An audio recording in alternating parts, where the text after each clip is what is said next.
The last time I was in Singapore, I had the most incredible chicken rice. And usually if you were making it the traditional way, it would take hours. But I'm going to show you a shortcut version using one pot. It's also very family friendly because I've got lots of honey and soy in it. So let's start with some honey in a bowl. To that, I'm going to add about 4 tablespoons of soy sauce. I'm using a light soy sauce. Honey, soy always goes so nicely with chicken, and it's always just a crowd pleaser. So it's going to go nicely in this one pot chicken rice. We'll give that a quick stir just to dissolve that honey. I'll also add a good amount of white pepper. And this is our marinade slash sauce. So I'm going to add half of this to our chicken. I'm using chicken thigh. There's so much flavour in the chicken thigh and it doesn't dry out as it cooks. And we'll add half of that and the rest we're going to drizzle over in a moment. We'll grab a spoon and just give that a mix. Now, ideally, you want to allow this to marinate for a couple of hours, or you can do this the night before. Okay, that looks great. Now, I've got a heavy base casserole dish. I like to use a heavy base casserole dish like this because it's going to hold all that lovely heat. It's also going to ensure the rice and chicken cooks evenly. I'm using some peanut oil, so we'll add, I'd say about 1 tablespoon or so. We want this to be really hot because we want to sear off our chicken and get some colour. Now, because there is honey there, it will sear off very fast. So we'll add half of this. Do this in batches so you're not overcrowding the pot. A few more pieces. And once we get some nice colour on the chicken, I'll remove it, place it on a plate, repeat this with the rest of the chicken, and then we can add our onions, ginger and garlic.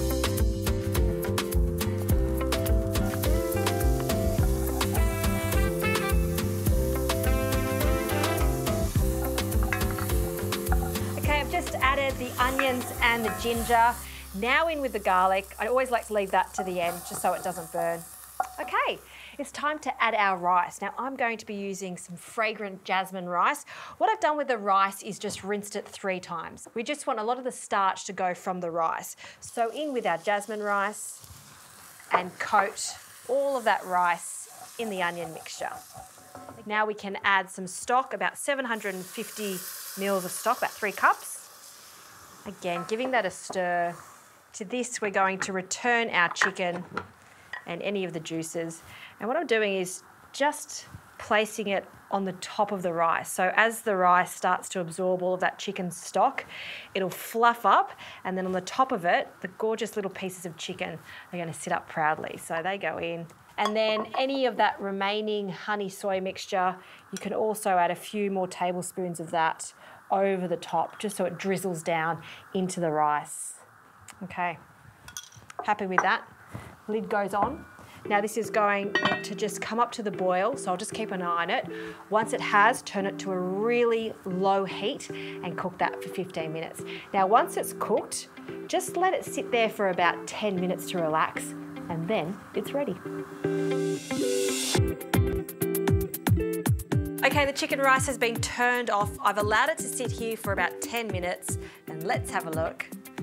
Oh, it smells good. So I'm going to serve this with just some broccolini, just a little extra greens on the side, and I'm going to fluff this up, and you can see the chicken's perfectly cooked.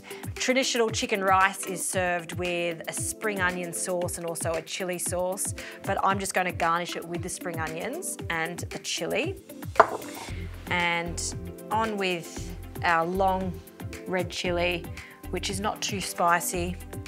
Some spring onion over the top. I also like some sesame seeds that we'll just sprinkle over. And if you like a little bit of extra chilli, why not add some chilli oil on the side? So that's my version of chicken rice. It's really cut down, so I've made it simple because that's what you want in the middle of the week, a dish that's only going to take 30 minutes to make, and everyone is going to love it.